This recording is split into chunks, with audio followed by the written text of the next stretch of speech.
All right, joining us now from Austin, NBC News correspondent Ryan Chandler and politics reporter for the Texas Tribune, Kayla Guo. Also with us is Fair Vote senior fellow and author of Anti-Democratic: Inside the Far Right's 50-Year Plot to Control American Elections, David Daley, and University of Virginia professor and director of the Center for Politics, Larry Sabato. He is the co-author of the new book, Campaign of Chaos: Trump, Biden, Harris, and the 2024 American Election.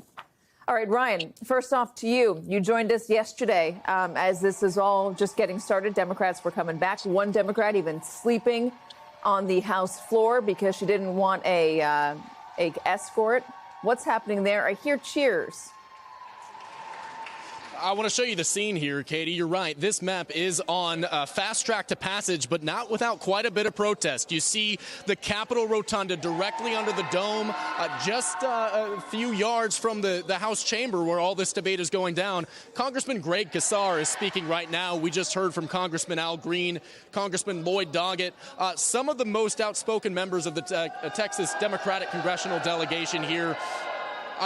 It's funny that Greg Casar is speaking right now. This is a personal fight for him because if and when these new districts are passed, his district is going to get drawn in, combined with Congressman Lloyd Doggett's district, forcing two longtime popular members of the Austin Democratic delegation into one district, forcing a nasty primary.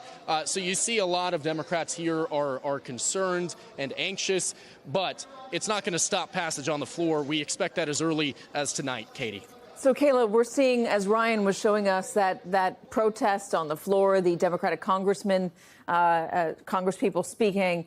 What is it like outside of the rotunda? What's it like on the streets of Texas right now regarding these maps? We had a few protests scheduled at the Capitol yesterday. We saw a lot of members of Texas, a lot of Texans come in to testify against the idea of mid-decade redistricting. But lawmakers have been, far and beyond outside of Texas talking about this. We have a lot of national Democrats speaking up, a lot of blue state governors, uniting with Texas Democrats and saying that this is wrong and that Republicans shouldn't be pushing this. So there's a lot of action both outside the dome and under it right now. We have a very heated debate going on the floor. But like Brian said, I think we expect passage later today. So, Larry, these new maps, how exactly are they going to affect the vote in Texas, affect the congressional delegation? Well, it's almost certain to add at least 3 and probably 5 Republican seats, which means 5 Democratic seats disappear. We don't know whether there'll be a strong anti-Trump wave, which might make 5 seats irrelevant. We also don't know how many additional seats the Republicans will redistrict into their column in, as you mentioned, Florida and Indiana and Ohio and possibly elsewhere. Democrats' only real shot, I think, to pick up a substantial number of seats is in California. That's 5. But the real reason people are so concerned about this is because this is determining whether there's going to be any institutional check on Donald Trump for the second half of his term. That is extremely important, and they can't pass legislation if they just control the House, but they do have the subpoena power.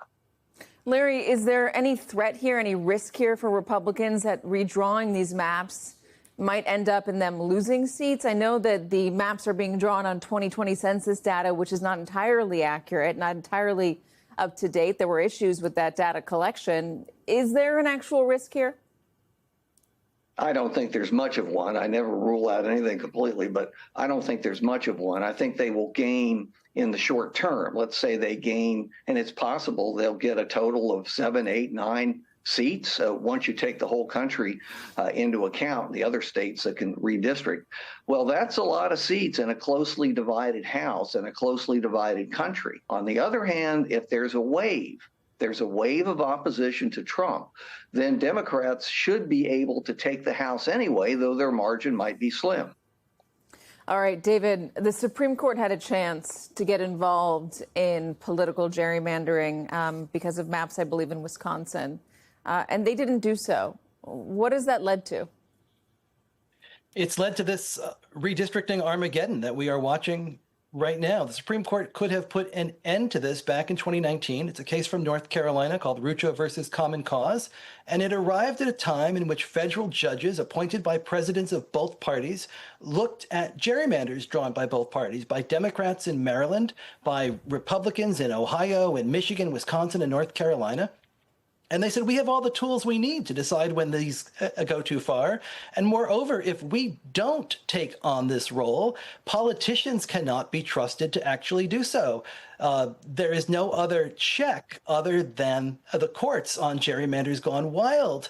And John Roberts in the Supreme Court, in a 5-4 decision that broke down along partisan lines, said no. They said this is a non-justiciable political question. It does not belong to the courts. This is a Supreme Court that has had no such reticence in pushing itself into other political issues, drawing up standards at other points in time. They closed the federal courts at exactly the moment that voters needed them most. The Chief Justice failed the nation, and he left us vulnerable to these gerrymanders in every state that we are watching right now. This is obviously affecting how many seats Republicans get, how many seats Democrats get, but it's also affecting the makeup of the voters who are electing these lawmakers. We've seen, because of closed primaries and the turnout, the more extreme candidates are the ones that get elected. And it has made the politics of the House more extreme, more divided, less willing to compromise. Is there a solution for that without the Supreme Court or somebody else stepping in to outlaw partisan gerrymandering like this? Yes, I think that's exactly right. 37 of 435 districts in this country were competitive back in 2024, within 5 percentage points. That is the kind of numbers you might expect in a country that does not hold itself up as a democracy. I think we have to be looking at really serious structural fixes if we want to change this. I think a more proportional House is really the way to go. The Fair Representation Act that Representatives Jamie Raskin and Don Beyer have proposed that would draw multi-member districts that can't be gerrymandered, turn every district in this country into a swing seat, really, I think, is the kind of thing that solves gerrymandering, that prevents politicians from drawing districts and district lines from determining winners and losers. Larry, one of the people that might be on the losing end of this is John Cornyn in the Senate. Ken Paxton's running against him for Senate, and the primary, not the losing end of these maps necessarily, but the losing end of the primaries being controlled by extremely partisan voters, more fringe voters, the ones who show up. Is John Cornyn doing enough, or what is he doing right now to try to position himself to beat back somebody like Ken Paxton? Well, he's getting loads of support from the National Republican Senatorial Committee. The White House hasn't made a decision if Trump is going to endorse or not, but it's pretty clear the Republican establishment in D.C. is doing what they can to help Cornyn, because his opponent has a disturbing record, let's just leave it at that, and would cause the National Party problems, and they would have to spend tens of millions of dollars to defend a Republican seat in a Republican state. So they're all for Cornyn. Cornyn is doing what he can to put off the challenge, but it's still going to be tough for the reason you just said. We have these partisan primaries, and the more extreme the voters are, the more likely they are to show up. Is Texas really at risk of losing a Senate seat if Ken Paxton is the nominee? I doubt it, but it's possible. It's certainly more possible to beat Paxton than it is to beat Cornyn. There's no question about that. And maybe if the party's split enough, a Democrat can find a way to win. But you know, we've all heard this for years and years and years. I've stopped listening when people call me about how Texas is going to turn blue, because I turn blue listening to them tell me Texas is going to turn blue.